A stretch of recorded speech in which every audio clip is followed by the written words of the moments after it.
Welcome, Stuart Bell, to Talk Badminton. Hi Martin, how are you doing? I'm doing really well. How are you enjoying your retirement? That was quite recent, wasn't it? Yes, I'm my retirement. The first day of retirement was the first day of lockdown, so Was that? a lot of my plans have been a bit knocked off the start, but it's fine. It's as long once I was able to start golfing again, it was fine. I was going to say, I know you've been playing a lot of golf. Has it got a lot Yeah, better? no, probably worse. That's golf, isn't it? Everybody, my boss just retired, and he says straight away, he says, oh, I'm just going to focus. He says, I'm going to focus on my golf, and I've got a former finance director. He's mad golf. Like 5, 6 times a week he plays golf. Yeah, He's a member at Morton Hall, and he's a member at Gullen, so he can play 1, 2, and 3. yeah, And his wife is a member at Archerfield, and he's got pals nice. in Dunfermline, and he just every week he's got a schedule. On a Monday I play here, and on a Tuesday I play there, and on a Wednesday I play there, and it's all. Is that what you're like? Yeah, that's the only way I know what day of the week it is. Which golf course you playing? Very good. So let's start with the first question. Your full name. Stuart Allen Bell. Was there any reference to that, Alan? I keep on asking this question. Was there? It's just my uncle's name. Is it? Is that right? Ah, that's good. Your age? 56. I had a hard paper round. You've been lucky to retire. That's amazing, isn't it? At 56 We is saved pretty that. amazing. No, we chose that ahead of kids. So That's brilliant. I think that's absolutely amazing. There was a solicitor in Peebles locally. He was a partner at a solicitor's firm, and I used to deal with him for printers. And at 51, he says, "So I'm retiring in 2 years' time. So I just want to have it sorted out for such and such." I said, "Well, you're retiring at 52?" He says, "Yeah." My dad had a heart attack when he was 54.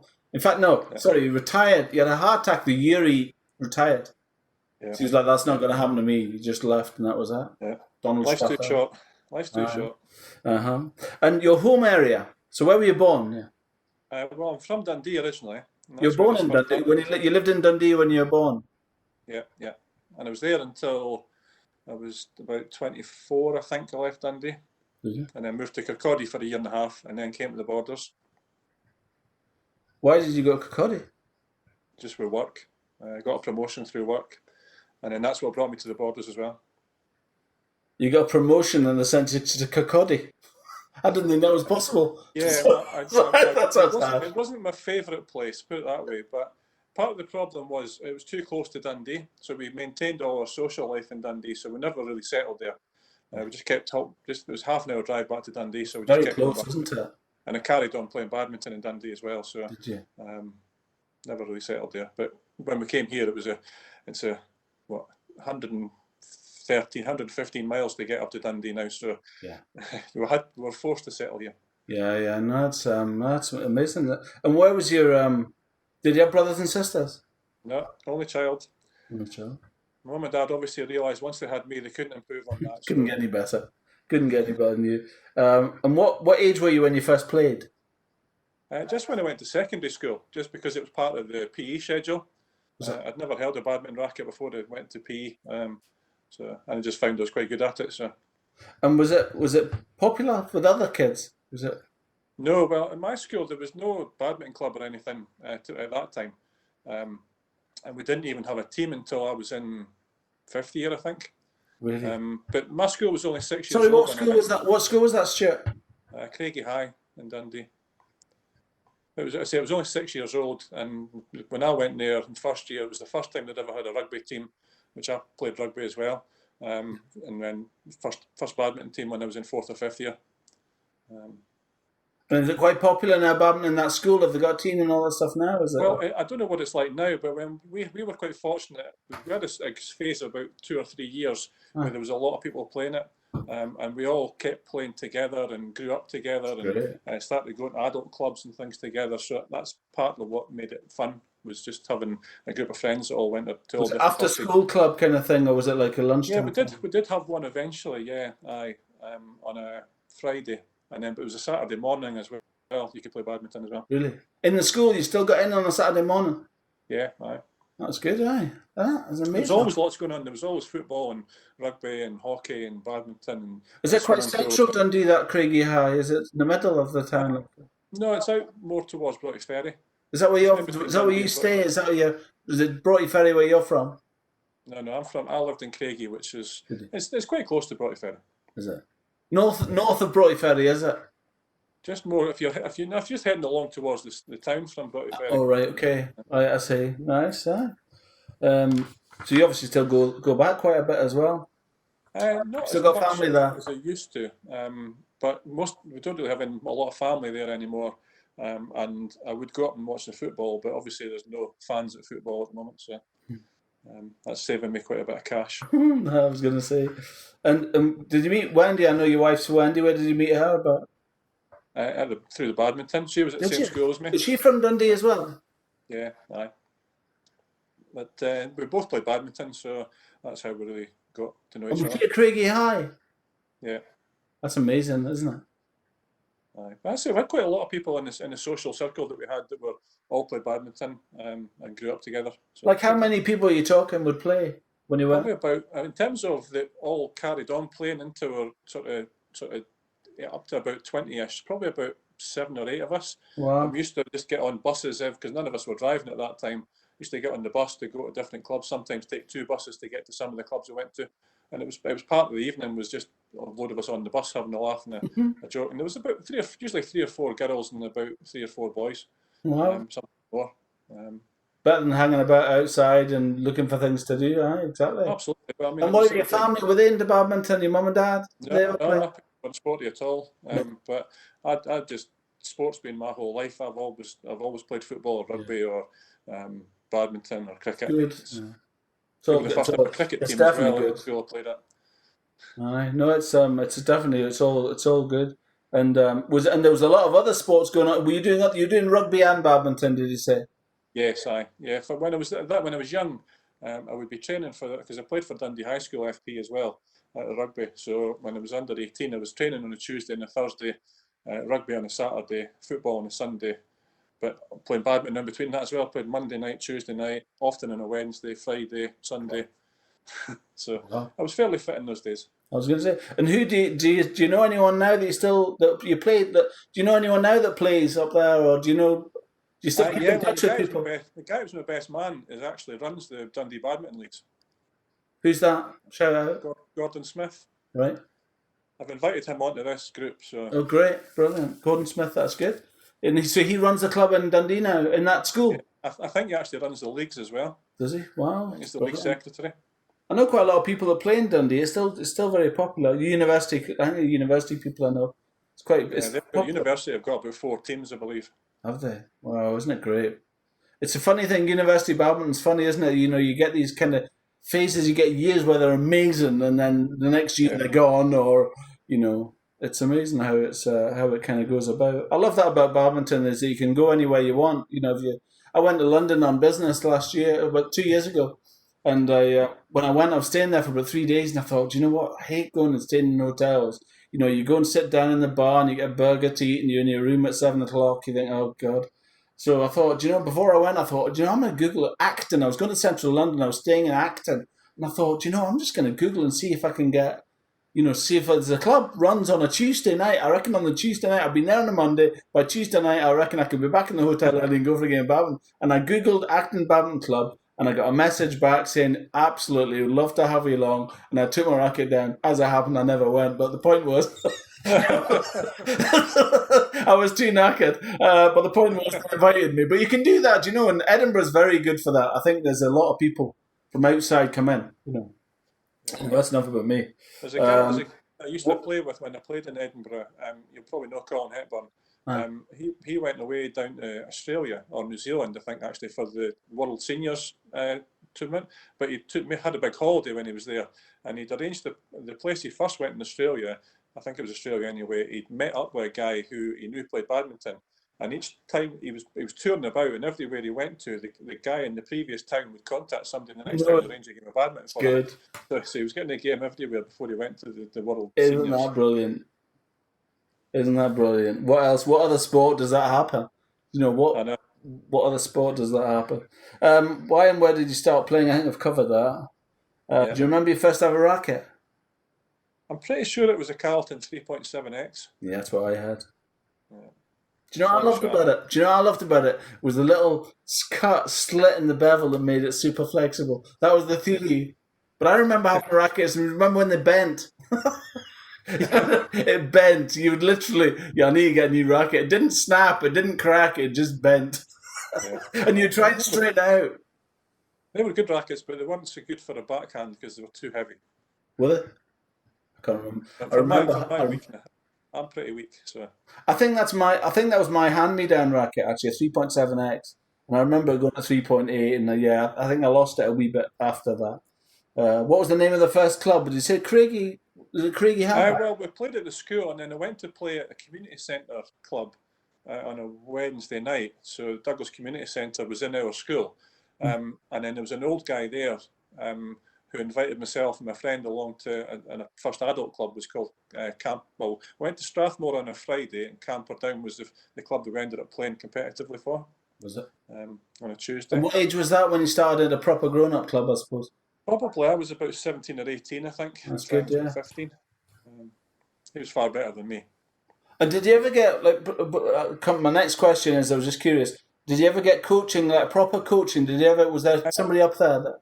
Only once. There was a guy in Dundee called Mike Scott Flynn who did a massive amount for kids badminton and coaching in Dundee, and he was trying to set up a coaching... What was that name, Mike Scott Smith, did you say? Mike Scott Flynn. Scott Flynn, sorry. And he was setting up, he went to a couple of schools that he knew there was some decent players at and asked them to send 4 people along. And I was one of the 4 that went from my school. And we went one night, and then the hall was getting renovated, so it was closed.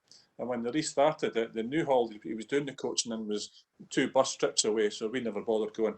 Wow. So I had one night of coaching in my life. And it was all about drills, which I didn't particularly enjoy. And were there other people? Were there your peers? Were there people? Do you remember at that time that were going away for coach? What age were you then when that coaching thing happened? I probably would have been about 16, I think. Yeah. And were any of your peers? Did you know anyone that was going away and getting coached? You know, you were obviously into rugby and other sports and that kind of thing. Were there people that weren't, that just did badminton and they just went and got coaching? No, there wasn't any that I remember anyway. I know Mike Scott Flynn used to do a bit of coaching with some people, and I'm pretty sure he used to coach. The best player in Dundee at that time was a guy called Paul Gowans, and he was always the guy that you were trying to aspire to beat if you could. And he was very, very good. And were you playing singles back then? Not a lot of singles. I've never been a singles player, to be honest. I'm not quick enough. Too slow about the court.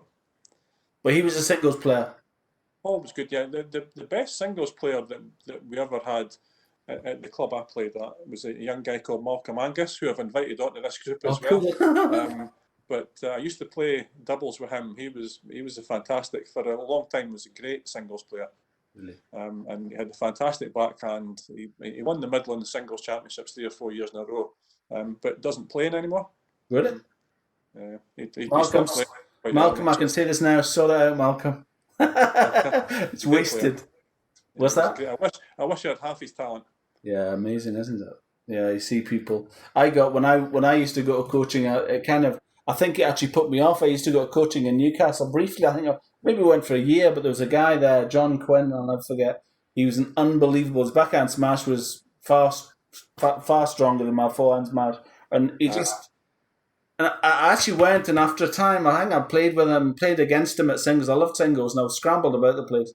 But I would maybe get 2 and 3 points, and I just got to the point where I thought, I'm never going to be as good as that guy. Never, ever, ever am I going to be as good as that guy. So why bother? And it put me off. And as it happened later in life, I know he was one of these people that were coached, like overcoached. They played before school. Before school, they went to play coaching. And then after school, and then Saturdays, and then Sundays. And he went away on tournaments on Sundays. And I think he ended up with England, still coaching and things. But he's, exceptional player. But it actually almost put you off. You think, God, I'm never going to be as good as that. But that's one of the good things about badminton. There's so many different levels, and you can find your level. And it's one of the things I've always found good about it, because the club I play at now, there's a lot of beginners go along. But as long as you've got 4 people on the court who are of a similar standard, you can have a good game. It doesn't matter how good or bad they are. That's right. But as soon as you put one person who's considerably better or worse in there, it spoils the game. Yes, it's true. So if you're playing at the right level, you can enjoy it regardless of how good you are. Yeah, that's good. We'll come on to that, what you love about it later. So do you remember your first ever tournament? Tournament, yeah. They had a school tournament, and the first time they ever had it, I won the boys doubles and the mixed doubles. But um, the first adult tournament, my partner who played with me, we were a bit naive. We went into that, and we'd never played in an adult tournament before, and they gave us a So handicap. you got 17 or so?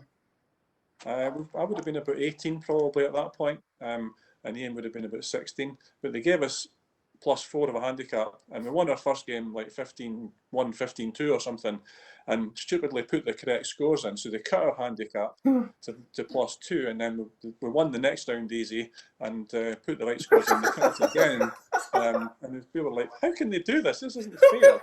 And we eventually got beat in the quarterfinals of the eventual winners, but we only got beat 15-10, 15-13, but we'd been cut 5 or 6 points by that point. The additional handicap, we would have beat them. But we were talked out with that game as well. One of the guys was quite experienced and got in our head. Oh, really? Who was it? Do you remember his name? I'm not mentioning any names. You know who you are, is it one of them? You know who you are. He's going to watch this back and he'll say, yeah, that was me. What was your favourite event? I think we've covered that probably. Doubles, do you think, or mixed? Against doubles. Was Wendy a mixed partner? For a little while, until we played in one of the tournaments and I missed a shot at the net at match point and we ended up losing. So we had a big fallout after that and decided it wasn't a good idea to play together anymore. She was better than me. Really? Yeah, she played at a better level than I did. And was she a similar age to yourself? Was she? She's 3.5 years younger than me. So, cradle snatcher. You can get away with it now. It's all right. It's all worked out in the end. Who's your main competition growing up? Do you think? I think we've covered that. Probably those names. Yeah, Paul Gowans at the school was the best player. Yeah. I wouldn't say there was any main competition when you played in the leagues in Dundee. The leagues in Dundee at that time were very healthy. There was 8 leagues of 7 teams. Wow.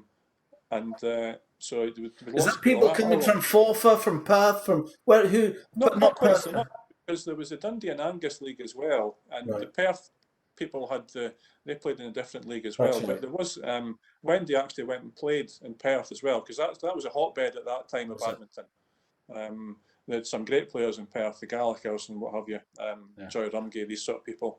So the best players in Dundee went to play in Perth. In Perth, isn't that funny? Yeah. Dundee's so much bigger than you would think it would be the other way about, but it's just something. Yeah, I don't know. I guess it's just because a lot of the family connections. There was a lot of very strong players, and the sort of family were all very strong. I think badminton at that time was quite good. It wasn't as strong as Edinburgh or Glasgow or Perth, but it was quite good, and there was a lot of good players around.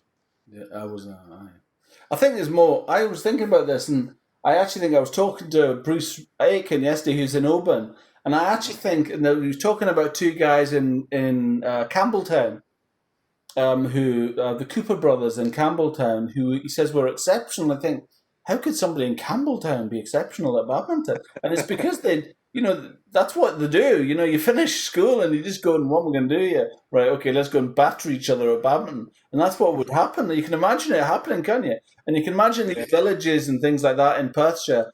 People going into little village halls, frankly, getting in for nothing every night and just going and just, what else do we do? Let's go to the badminton and just, it's a great sport for that.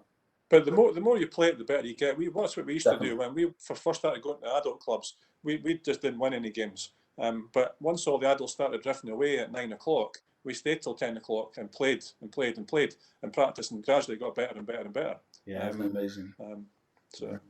And when did you stop rugby? Why did you stop? I guess I wasn't big enough or aggressive enough to play rugby or physical enough. I was getting too many injuries and just getting battered about the place. So it was okay under 18 level, but once I went to senior rugby, it was I wasn't aggressive enough. And did you always, when you went to badminton, you obviously played a lot. Was it always just getting the bus? Your mum and dad weren't taking you, or that you just got the bus down? Yeah, got the bus, and then although once he got old enough, my friend Ian got a car. And the first car he got was a big ladder thing, so we called it a ladder reefer. We called it a team bus. He would then take us all to the badminton.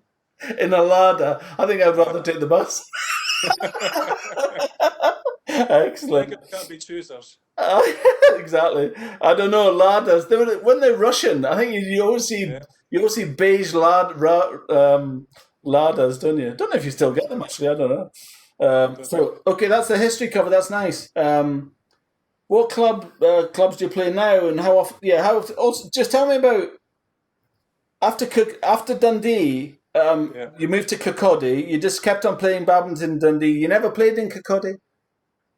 No. I went to a club once. There was a club, I can't remember what it was called, but there was a girl that I worked beside played in a club in Kirkcaldy who spookily had played.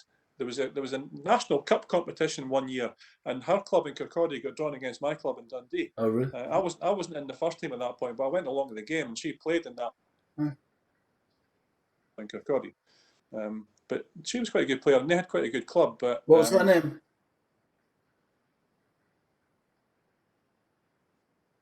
What was that?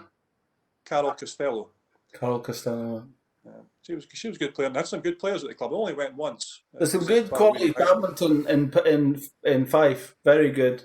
Burnt Island is a club in Fife where a lot of people play, and it's really I played there. Very, very competitive games. Yeah, really good.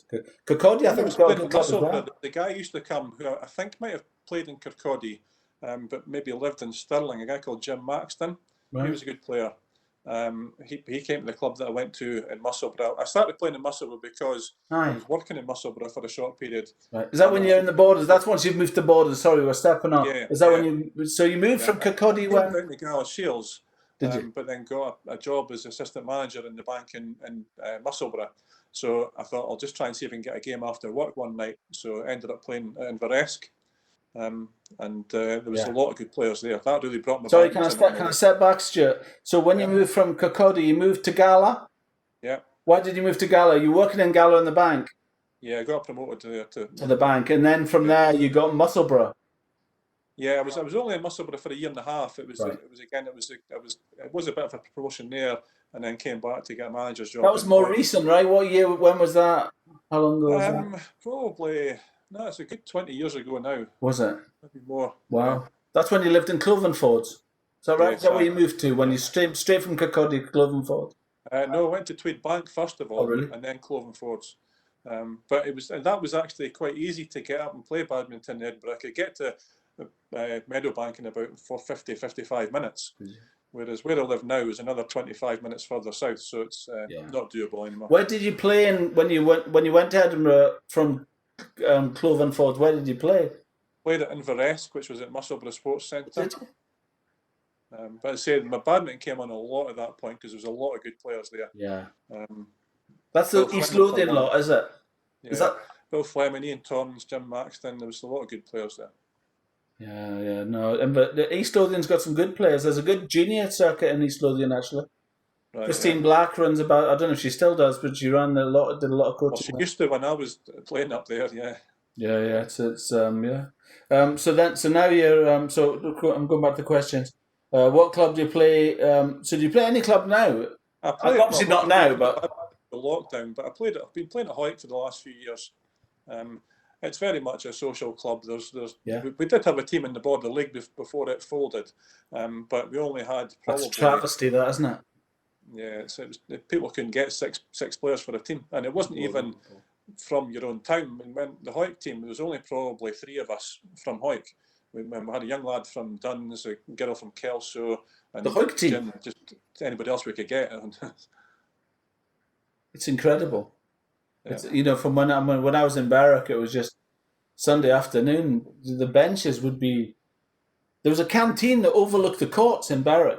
A canteen. Mm-hmm. And all court. This was league nights. The whole courts were booked, and then there was a canteen with a tuck shop upstairs that overlooked the courts. And women would come in, watching their kids, watching their husbands, watching whatever, having a cup of tea, having a chat. It's incredible how things have changed. When I first came to the Borders, it was quite healthy, and there was quite a lot of good players. And the Border League was good at that point in time. We always had some ding-dong battles with Berwick, when they had Terry and Mickey and that playing. Mickey Rogerson. Yeah, Terry was a very good player, but who was that? Terry. Yeah, he was an English chap. He's from Essex. Is he? What's his surname? I can't remember his second name. Terry. I'll be able to tell you, but Oh, wow. He was. Cool. I think he played county badminton in Essex when he was younger. Um, It's amazing, isn't it? You find people, you bump into people in life and you think, wow, they've been very, very good at some point. It's incredible. yeah. So that club, so Hoyt Club really is probably it's most local to you now, is it? Hoyt. Yeah, it's close. It's easiest for me to get to. Yeah, there is one in Selkirk which is closer, but it's the same night. Is I've been it? playing in Hoyt for years now, so I feel a bit of loyalty to them now. I know. Harry Temple's a great guy, isn't he? And family, Yeah, he's a great he's guy. done a huge amount for Borders Badminton over the Oh, years. incredible. The videos are brilliant as well, to be fair. What's your current favourite racket? What do you play with? I've got an Ashaway T5. That Oh, that's a I brand played. I haven't heard for a while. Ryan Gannon used to come to the club in Inverness, usually once a year, with a whole load of rackets that people could try. And I picked up this one and it felt quite good, and I ended up buying it off him. So I got to a stage where I'd broken them all, and I said that I was going to retire after I broke the last one. But I was actually enjoying it a bit, so I bought another couple. And bizarrely and annoyingly, I got one of them restrung, and I got it back the day before lockdown. So I've not actually hit a shuttle with it. Oh, wow. 20 quid, and I may never play badminton again. I've, I've actually got a racket belonging to a friend of mine from before lockdown. I got restrung. Andrew Ironside strung it for me before lockdown, and I've still got it in my cupboard now. And that was my last March. In fact, February, March, I think it was. Yeah. And so he's a doctor, so he's God bless him, he's doing a good job. Tension. There's a new question. What tension do you like in your rackets when you get them restrung? And what kind of strength? £22. I've flirted between 22 and 24, but 22 is generally enough for me. Kind of string do you bother? I'm not bothered. Something durable. BG65. I don't like spending money on. BJ65 is the one that everybody seems to have, isn't it? I'm not sure what it was, to be honest. Family life and badminton, I suppose. When you go and play badminton, Wendy's got horses, is that right? She has, yes, yeah. So that'll keep her busy, and you can go and you've obviously the same with golf. You can go play golf, and she goes and looks after the horses. We've no kids, so it's easy to fit our social life around it. And when we were younger, because Wendy played as well, it was never an issue. We both went to the badminton on the same night. So. Yeah. Does she not play at all anymore? No. Why is that? She came up when I was playing at Musselburgh. She came up one night for a game, but she was using muscles that she hadn't used for a number of years, so didn't play as well as she used to. And was sore after it, so didn't bother going back. She just got frustrated with it. Yeah, I've tried to tempt her back a few times, but she's more than happy with the horses now. Well, I'm sure. How many horses have you got, like? She's got 2. Wow, what are the names? Harvey and Holly. Nice. 2 horses. It's expensive pastime. I stay away from the horses because, as far as I'm concerned, they bite at one end and kick at the other. So that's the same with everything, Stuart. Family life. That's that covered. What's your favourite event? What was your favourite event? Do you think? Singles, doubles? Oh, gents doubles, undoubtedly. And who's your best ever partner? Who do you know? Long time. Played a lot with Ian Duff. Ian Duff. Yeah. Was he in Dundee? He was from Dundee, but he moved away down south to work. And then when I was playing in Inverness, he moved back up to Edinburgh, so he started coming to Inverness. Then we started to play in all the tournaments and things together in Edinburgh and in East Lothian. How long ago was this, Stuart? We did okay. How long ago was that? The badminton bonanzas as well. How long ago was that? Sorry. Probably in the last 15 to 20 years. Really? Yeah, cool. So is he still about? Does he still play? He lives in Edinburgh, but he doesn't. I don't think he plays anymore. I've not seen him for a number of years now, actually. Maybe we'll get him back to one of our clubs. Get him into badminton again. He was good. He was a lot better player than I was. That's good. You need somebody like that. Just kept the going and let him play all the winning shots. He was at the back. Are you a back player or a net player? Both, really. I probably enjoyed playing at the net, and I was always one for trying to cut the shuttle out. As soon as it came over the net, try and get it as from the left. So definitely. I went for everything at the net. I'll never forget there was a woman in Berwick who used to stand at the net, and she was renowned for just having a racket there. She must have had incredible reactions. She didn't even hit the shuttle. And at the time, I remember thinking she's cheating. I remember thinking, that's just cheating. You know when somebody puts their racket up and doesn't move their arm, and it just goes like that. And you think, if you play against a lot of good ladies, you don't want to go cross court because they're just going to pick it off. Yeah. Very, very good. She was good, yeah. I can't remember her name. Do you feel it's competitive now when you do play badminton? Do you still get quite... No, not at all. Not at all. I've lost no interest in competitive badminton. And probably because I don't play as well as I used to, and I'm not as fit as I used to be. I've always seemed to be carrying an injury, so it's lost the interest in that. But after the Border League finished, I started, as you know, because you played in one of them, I started running a tournament in the Borders for awesome. the handicap tournament, and I've actually really enjoyed it. Without that, what would there be, Stuart? There's a question. Without that in the Borders, what would there be? With no Borders League whatsoever? There's actually quite a lot of enthusiastic people who are in their sort of late to mid 20s, mid to late 20s, who are really keen, and they've started playing in a lot of these ABA tournaments. Yeah, that's right. So there's a bit of enthusiasm, and it was actually starting to gain a bit of momentum just when lockdown hit. Really? Well, I think St Boswell's, when I played in that league, there was definitely a group, quite a big group that meet in St Boswell's and play somewhere. Some of these younger ones just before lockdown had an evening, they booked a hall in St Boswell's, and I went down and had a game there, and it was actually good. Is it Church Hall? Was it? Yeah, just one court. It was good. Is it opposite the post office in the middle of St Boswell's? I think it is, isn't it? I don't think it's the church. I think it's just actually a town hall. Village hall. Wow, is it great, isn't it? Okay, and the very last question is, what is it you think is... You've played rugby, you've played golf. Golf is a different thing, but when all the things you could have played, what is it about badminton? What got you into badminton? What is it you love about it, do you think? I think just that it was just the social side of things, because there was quite a few of us who were friendly, all played it at the same time. Yeah. But as I say, now I think it's one of the things I like about it is the fact that anyone can play it at whatever level you are and still enjoy it. But it's the social thing for me, because there's lots of people that are some of my best friends have been through badminton. Yeah, it's nice. It's an amazing community for sure. That's it. Well, thank you very much. That's the last question. Well, thank you. Thank you very much for your time. That's awesome. Thank you, and good luck with your venture. I'm enjoying watching your videos. So yeah, good. Right, I'll stop video now. Thank you very much for joining me. Cheers. Thank you, Stuart. Cheers.